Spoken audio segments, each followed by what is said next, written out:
لوگ اتنا چندہ کیوں مانگتے ہیں, اتنا زیادہ چندہ پھر لوگوں کو لگا دیا آپ نے. تو ویسے پاکستان میں بھکاری بہت زیادہ ہے, دنیا بھر سے ہمیں بیکلیش آ رہا ہے, اور آپ نے بھی یوں کہتے ہیں کہ بھائی بھکاری بنا دیا ہے, تو کیا ایسا ہی ہے واقعی؟ دیکھیں دعوت اسلامی میں کتنے لوگ چندہ کرتے ہیں؟ اگر آپ غور کریں, دعوت اسلامی تو ملینز لوگوں کی تحریک ہے, اور دعوت اسلامی کے اگر 40,000 امپلائیز ہیں تو سارے چندہ نہیں کرتے. اگر یہ بار بار کہتے ہیں نا کہ جو باہر ڈبے لگے ہوئے ہیں یا باکسز لگے ہوئے ہیں, تو چونکہ میں اچار کا نگران ہوں, میرا خیال ہے پورے پاکستان کے تمام اس مجلس کے اراکین 2,000 کے قریب ہوں گے جو کام کر رہے ہیں. اب 2,000 افراد, 25 کروڑ کے ملک میں 2,000 افراد ہیں جن کا کام باکس جا کے کھولنا ہے. باکس لگائیں گے تو کھولنے والا بھی تو کوئی چاہیے نا. اچھا اگر اس کو پازیٹیولی لیں تو وہ 2,000 لوگ کون ہیں؟ وہ بھی غریب لوگ ہیں, ان کو جاب مل گئی ہے, ان کو جاب مل گئی, وہ جاب کر رہے ہیں. اب دعوت کو ٹارگٹ ہوتا ہے باکس نہیں بھرے گا تو آپ کو سیلری نہیں, ان کا باکس بھرنے سے کوئی تعلق نہیں ہے, ان کو باکس کھولنے سے تعلق ہے. وہ پر باکس جتنا کھولے, 10 روپے نکلے یا 4,000, ہاں ان کا اتنا ہی, لاکھ روپے پہ زیادہ نہیں ملے گا, کم پہ کم نہیں ملے گا. تو ان کی ٹائمنگز ہے, کچھ لوگ ٹائم کے اجیر ہیں, کچھ لوگ کام کے اجیر ہیں, ٹھیک ہے نا. اب دعوت اسلامی کی اگر 40,000 امپلائیز ہیں, اس میں سے 2,000 لوگ وہ ہیں جن کا یہ کام ہے, تو باقی 38,000 تو دین کی خدمت کر رہے ہیں نا. میجورٹی تو اس کی کیلکولیشن تو کریں, آؤٹ آف 40,000 2,000 بنتے کتنے ہیں؟ 5%. دعوت اسلامی کے 5% امپلائی کا کام چندے کے یہ باکسز وغیرہ لگانا ہے. باقی امپلائیز تو کوئی امام ہے, کوئی مؤذن ہے, کوئی مدرس ہے, کوئی مبلغ ہے, دین کے کام کر رہے ہیں.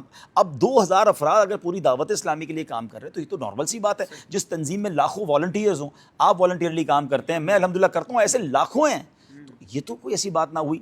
اب دیکھیے بات یہ ہے کہ چندہ کیوں کرتے ہیں, دس از گڈ کویسچن. دیکھیے چندہ کیوں ہوتا ہے کہ دعوت اسلامی کے پہلے کاموں کو سمجھیے. دعوت اسلامی کے اس وقت جو میں سمجھتا ہوں آن پیپر جو ہمیں ہر مہینے خرچہ کرنا ہے اور پھر اس کے بعد سال کا خرچہ کرنا ہے, وہ تقریباً 20-25-30 ارب روپے بن جاتا ہے.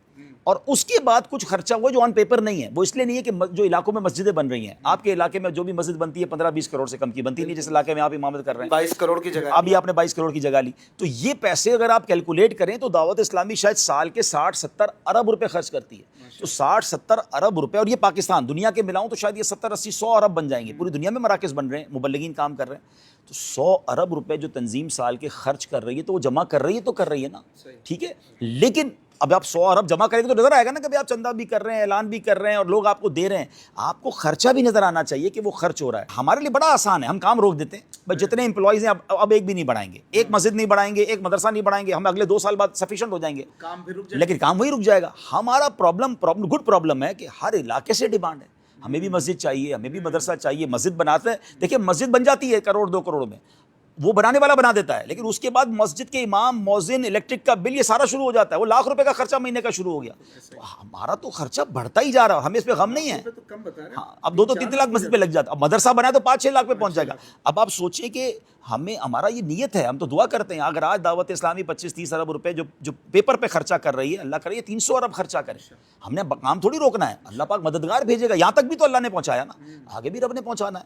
تو یہ دیکھیں کلیش جو ہوتا ہے نا اشفاق بھائی, یہ آپ ہمیشہ یاد رکھیں, باقی ناظرین بھی سن لیں.